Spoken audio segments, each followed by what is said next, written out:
to those who are anxious preoccupied, those who are anxious preoccupied have a very hard time with boundaries. Mhm. Yes. They don't understand them, Mm-mm. they don't apply them, and they don't respect other people's boundaries. Nope. Right? So this type of person will just show up at your home. Well, I needed to talk, so I just showed up. Yes. Gosh. See, this is where the humiliating part comes in. This is where the yeah, because I did do that kind of stuff, and I you're standing at the door, and and I'm like, why am I doing this? And just that horrible feeling inside, and you're like, you just want to get away. Oh, yeah. Yeah, and so but I'm so grateful that you're talking openly about this. I'm going to pause for a minute because I think it's so important for people to understand this. Can you describe a little bit about what that horrible feeling inside is? Like, what is that?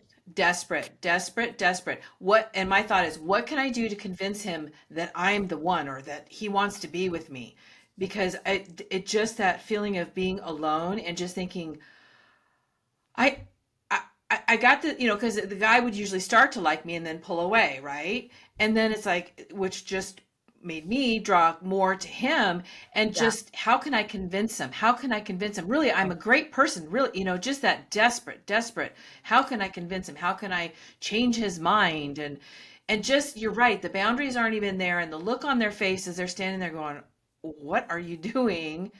Mhm. And then of course then that just spins you out more, and then you're going, God, look at the look on his face, now he's really going to hate me, he's not, you just spiral down, and then you go home and you got to live with all those thoughts and feelings. Yeah. Thank you for sharing that. Mm-hmm. It's very real, and I know your audience will connect to that. This Mm-hmm. is very, very real. I'm going to change the word Ah. from desperation to despair. And the reason I'm saying Oh, despair is because it is in the despair.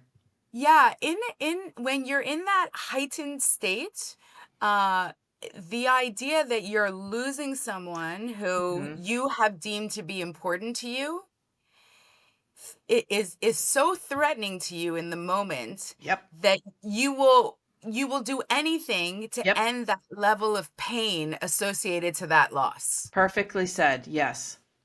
Absolutely. And that, yeah, because I kept trying, what can I say? What can I do? How can I say it to convince him? And Right. while I'm doing this, he's pulling away even more.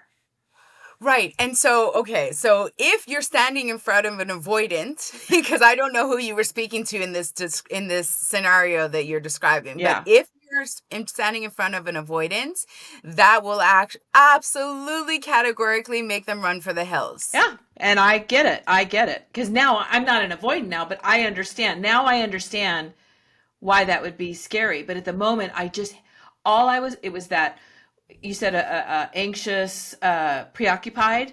I was Mhm. 100% preoccupied on how I can get this man to love me.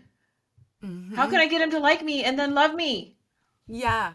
And I think if you reflected even broader past that one scenario, you would say that you probably took a similar strategy making new friends. Yep, You probably also did a lot of people pleasing within your family. So totally. people, yeah, so these are strategies, activation strategies that are used by people who are anxious, preoccupied to try and continuously get that closeness that they desire. Mm-hmm.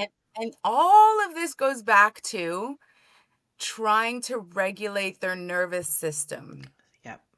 because their nervous system goes out of kilter when they feel that that need for closeness is not being met. Yeah, it fed into that abandonment thing that I had. Here's Uh-huh. another one. Here's another one. That was going through. No, not Yep. another one. Can't lose another one. Just that constant.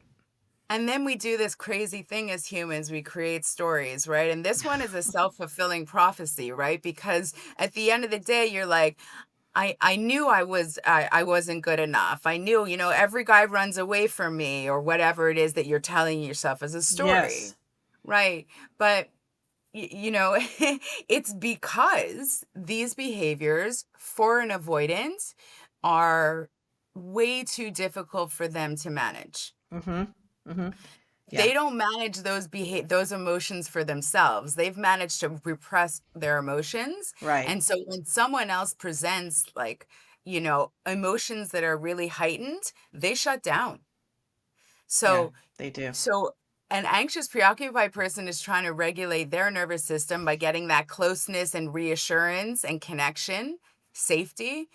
The avoidance is also trying to regulate their nervous system by keeping people emotionally at bay, sort of, building a little bit of a Yeah. wall, not getting too vulnerable or too intimate with people.